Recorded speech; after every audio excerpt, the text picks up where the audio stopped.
Looking for an Android phone on the smaller side? Google's Pixel is still one of your best options. It packs the same amount of power as its bigger brother, and it maintains one of the best cameras we've seen in a smartphone. The only differences between the Pixel and the Pixel XL are related to size and battery, so there's a high-performing 5-inch smartphone from Google that can compete. That's a stark contrast to last year's Nexus 5X and 6P.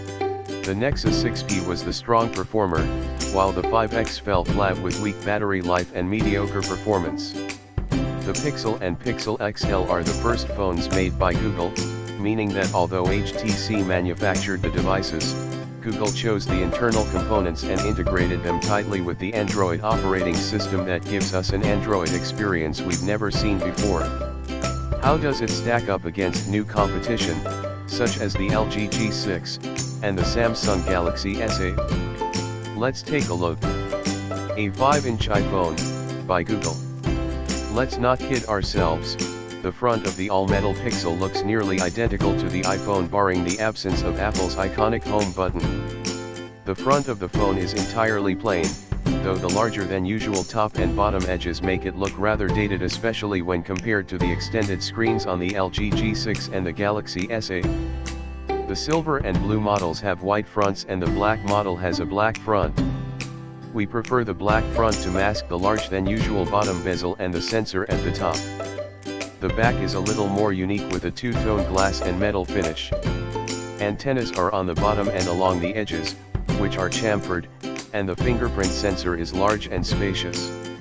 The design isn't stunning, and the metal on the back doesn't feel as high-end as the metal on the iPhone 7, but the device feels like it's worth the high price tag, and it has a nice weight to it. The two-tone finish on the rear feels fantastic.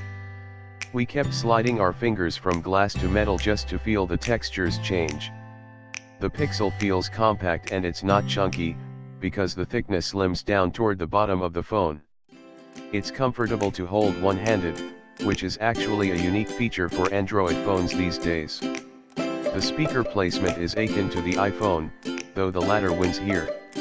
Google's Pixel only has a single speaker, it's loud, but the sound shoots off from the bottom, so you're not getting the best experience.